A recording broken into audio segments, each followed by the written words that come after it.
Hey you lads and ladies, I'm the Jawesome one, and I just found out about this website. I actually just found out about it last night. In preparation for this video, right, I went on to Kongregate, because that's just kind of the place I always went to when I was younger to play online flash games, and I found out that Kongregate has started up a whole new platform called Kartridge, and that's with a K, and it's really meant to be like kind of a rival to Steam. That's basically what the intention is, and they want to focus on developers and on making it easier for us as buyers to interact with the developers and to hear from the developers and all that.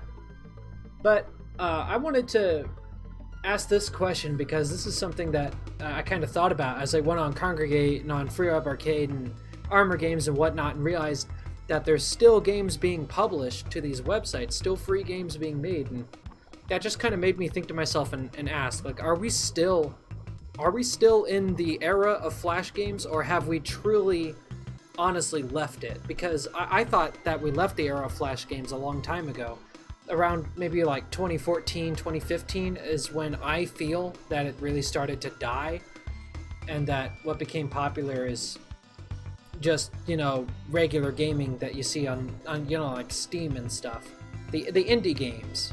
Yeah, I just wanted to kind of show you guys this website, and I want to go through here, and I want to check out some of these games that people haven't really played, or at least I haven't seen a lot of YouTubers talk about, and I think I want to start with this one here.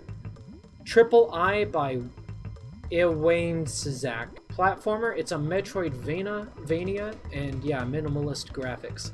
About a one-eyed cat leaving his comfort zone, explore underground caravans, gain vision of other dimensions, help the inhabitants, and expand your horizons. Originally was made for Ludum Dare. Triple I is a weird take on the theme, A Small World. I built the world so it would be quite small at first, but as the player progresses, they discover more and more. Okay, simple as that, huh? Look at that, it's already got 38 different ratings on it. It's rated 4.5, so I think that's telling of what we're going to be expecting here. Let's check it out. It's at this point in the video where my mic suddenly cut out. I don't think OBS likes it very much whenever I change the resolution size of a screen whenever I'm playing a game. So yeah, because what happened here is that the game initially opens up in like a small window, and I wanted to expand on that just for the sake of it looking good for this video. And as soon as I opened up the game, it straight up stopped recording my microphone. But it's exactly what you'd expect. I don't want to spoil too much, and I didn't go too far in this gameplay either. But it's enough to give you an idea of what this game is about. So if you didn't pick up on it already, just from looking at the images and reading the little bit that you could have of the description, this game is a Metroidvania, which means basically it's kind of in the style of Metroid, and how you have this world and you explore it and you talk to people, which is sort of like you get quests, but they're, I don't know, it's not really at the same time. I don't know how to explain it. It's just like, it's really simple. You just use your current abilities to navigate the world around you and find your items, and then you go and you talk to people or interact with other objects in the world around you using those items you've just picked up, and that allows you to unlock more areas. It gives you more skills. It's a nice kind of a style of game. I personally like them. I've played a few in the past, and this is another example, and I think so far it's a good example. Again, I don't go very far with it. Not as far as I wish I did, anyways. As you can see here, I pick up an eye, and then I can use the down arrow, and it lets me change, basically it lets me change dimensions, and that's how you kind of navigate the world around you. It's a fun little idea, and I don't really go too far with it, so I think I'm going to go ahead and cut the gameplay here and move on. But that's what you'll expect out of this game. The next game on this list is known as To Crime Nirvana, made by S City Dreamer and his friend Grasshopper Mask. It was made on RPG Maker version X, and it was entered into the Indie Game Making Contest back in 2018. The story of To Crime Nirvana works like this. There used to be a crime boss named Crimison. I think that's how you pronounce his name. I don't know, there's no voice acting, so it's hard to say.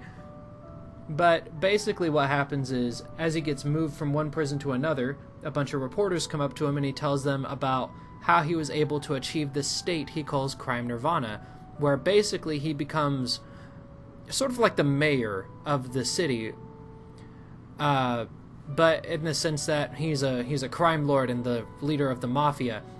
And because of this, all crime basically stops, besides the crime that he commits. And he figured out how to pull it off, and so he challenged every gang living worldwide, basically, to try and take power.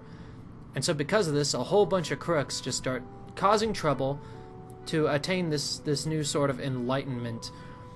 And you're playing as the protagonist. You're playing as Ryuki, who used to be a gangster member, and then his partner, who is also a demon worshiper named Kat, and then a cat named Salem.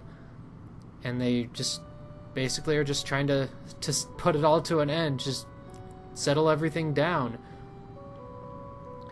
Now, according to the description here, the game is over an hour's worth of content, and you can choose to fight the bosses in whatever order that you like. There's plenty of humor, and apparently the music used in this game is completely royalty-free. So that's kind of nice. I don't have to worry about getting copyright struck. That's a good sign. Now I'm going to go ahead and skip on to the dialogue and show you guys what the combat system looks like before moving on and wrapping up this video. Now the save systems and the combat systems I actually find kind of nostalgic, because it really is reminiscent of the older style of video games, but back when the Super Nintendo was like a really, really big thing. Technically it still is a really big thing, always will be, right? History. Anyways, that's kind of what the combat and what the save systems are like in this game. You have your different slots, and then you can choose to save multiple times in case you want to make different choices and go down a different path and kind of experience that without having to backtrack too much. And that's something I've always liked, but it's not really necessary for RPG style games, so I'm not really sure why they give you so many save slots to work with. I've seen RPG Maker games that have like over 20 save slots. I'm like, how? It's not like you're gonna have 20 family members playing this with you. Most of these games are pretty linear. They're not usually like multi-choice, where you get to have like 5 or 6 different endings. Obviously there are exceptions, and then it's obviously a good idea. But I find it interesting that they bother putting that much attention to the amount of save slots you get. Anyways, here's what I was talking about when I said that the combat system is a lot like the older style, because you have different characters and then they sort of have their own, I guess, classes. It's like, as you can see here, Kat is a healer. I'm just finding that out for the first time, which is funny to me, because I was laughing at that internally, because Kat is a demon worshiper. He's a satanic guy, and then he's like making heal moves. I just thought that was kind of funny, and also kind of funny that the fact that the cat fights. It says in the story, I don't know if you saw it in the very beginning here when I was talking about it, but it does say that the cat Salem is like a very violent cat, and that eventually it grew accustomed to Ryuki and Kat, and sort of grew to, I guess, trust them. But this is what the combat system is like. I think it's a bit overpowered, because you have a cat that can restore magic points, MP, whatever, and then you have Kat who can heal. Like, it's like you just can't lose with a system set up like that. I know that's not technically possible. Believe me, I've played Final Fantasy. I have. I know. But yeah, it's a cute, simple little game, and I don't know if it won yet. It didn't say in the description if it won the Indie the Indie Game Maker contest, but it still looks like a fun game that might be worth your time. It's completely free, and I picked it up on Kartridge, so if you want to go check that out, go right on ahead. I'm not going to link to it because apparently YouTube gets mad at me for linking things outside of YouTube itself.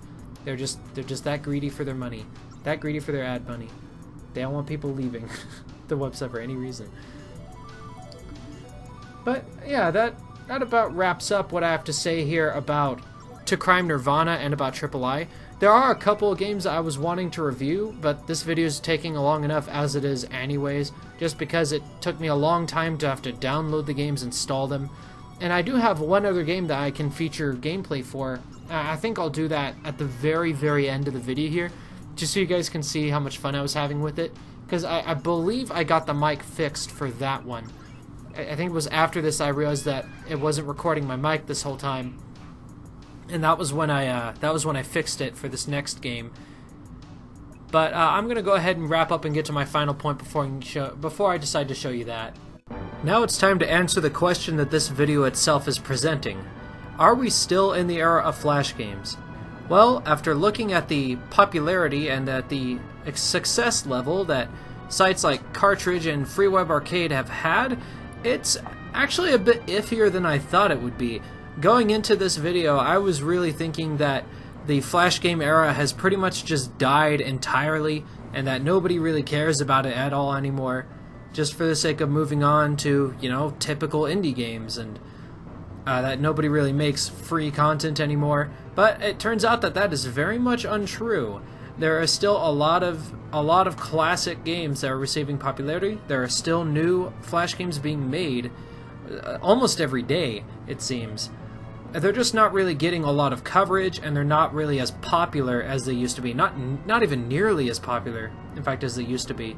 And I would say that the best place I can find that kind of proves that the Flash game era is still very much alive and well is when you go to Free Web Arcade, because that website, there is pretty much no quality check before letting games be put up on their site. They pretty much put up whatever, so they have new stuff. They have these new games that you can check out like every week. So that is enough to convince me that its got a heart, and that heart is still beating. But that beat is weak. It's very, very weak. It's not dead, but it's weak, and I think that is a good telling that we have left the era of Flash games. So what do we call the era that we're in now? Well, I find that kind of hard to say, because I mean, like, obviously you have sites like Steam that are still doing very, very well and are still incredibly popular, but to see opposing, but it seems to me that as far as the gaming era is concerned, and I think a lot of this has to do with starts with a P. I'm not going to say the word because I'm not sure how YouTube's going to handle me saying it, but I think it has a lot to do with things like Gamergate that have happened recently. Well, recently, it's been a couple years actually, but I think that those things had paid a massive contribution to the state of the era we're in nowadays, and I really am not sure what to call it personally. At first, my first thought was indie games, because those are still doing pretty well. They're very popular. You know, with the rise of other such famous games like Undertale and RimWorld and such. So I'm not entirely sure what to think about what era we're in nowadays, and if there's even a name that I can truly call it. A lot of people have come up with the name for the era we're in, but I'm talking specifically about the era of gaming that we're in, not about other things. Like, I've heard, you know, like Mythbusters, for example, they basically got back together again under a whole new banner, and they like made a video like, we're in the era of glass, I think is what they called it, the era of glass. And I was like, okay, yeah, that makes sense, but what about gaming specifically? What do we call it?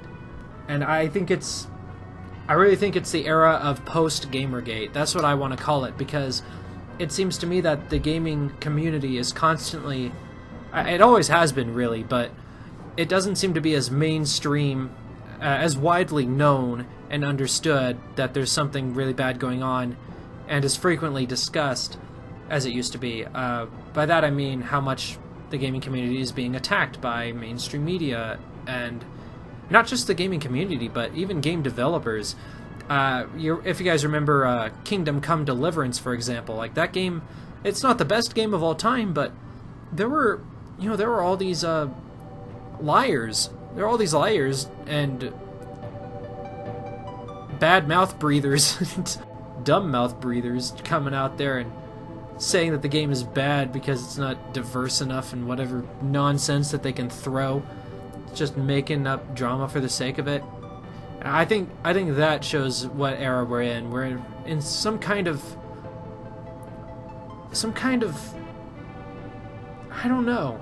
I really don't know, but it's good to me to know that more and more people are waking up and realizing just what's going on with the amount of lies and falsehood that's being portrayed in our modern mainstream media. And I think it's a good sign that the next and upcoming generations are going to do a better job at being aware of that and breaking it down. Obviously, I'm not promising that's what's going to happen. Who knows, it might be even worse. But yeah, that's about all I have to say to wrap up the rest of this video. If you guys liked it, like it, and I hope to see you guys again in the next video.